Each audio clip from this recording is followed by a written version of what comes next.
Did you know that blended families go all the way back to the Bible times? Yet and still, even though it's been around for a very long time, divorce rate still for a blended family at a second time marriage is at 67%. Third time marriage is at around about 73%. Now, if you were first time marriage in an intact family, you're already at about 57% divorce rate. And obviously, with those numbers, many people look at that and say, I'm never getting married. There's no point. Marriage, there's no hope for marriages.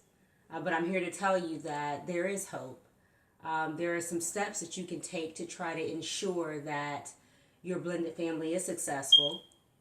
And one of the things is making sure that you're on one accord, making sure that you maintain a united front and you work together, you communicate, you sit down and have a conversation about how your family is going to operate.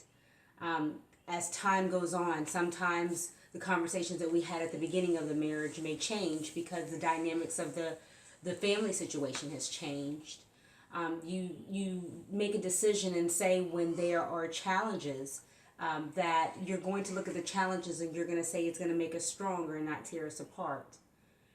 You have to be willing to adjust your expectations if it's needed. Sometimes we go in with expectations that aren't realistic, and based on our circumstances, we have to adjust them. Each blended family is different, just like any regular intact family is different. You can't go in it and have a negative attitude about it. You can't go in there and not be willing to work through some of the challenges and try to do the things that you need to do to make sure that your family is functioning in a healthy manner. One of the other things that you can consider doing is making sure that you are being not allowing yourself to be influenced by negative thoughts, whether it's thoughts that you have yourself. Sometimes they're our own thoughts. Other times they're seeds that have been planted to us. So we can't allow those seeds to be planted to us, whether it's our family or friends who are saying negative things or not very positive about our family setup. We can't allow those things to take root. We have to be willing to say no. The situation may appear to be this way, but we're going to believe a different outcome and we're going to do this to make changes happen.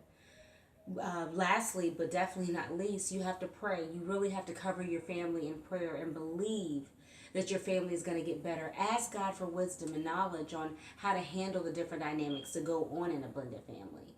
He'll hear you and he'll listen and he'll answer your prayers. One of the things that you have to realize as well is that you cannot walk around in a blended family with unforgiveness, with resentment, with jealousy, with any type of contention. You have to be willing to say, I love this family unconditionally, no matter whether things are going well or whether things are going not so well. We are going to work together as a family. We're not going to let these challenges tear us apart. Instead, we're going to come together and work together. We're going to have a healthy home. Thank you. Be encouraged and know that your family is worth fighting for.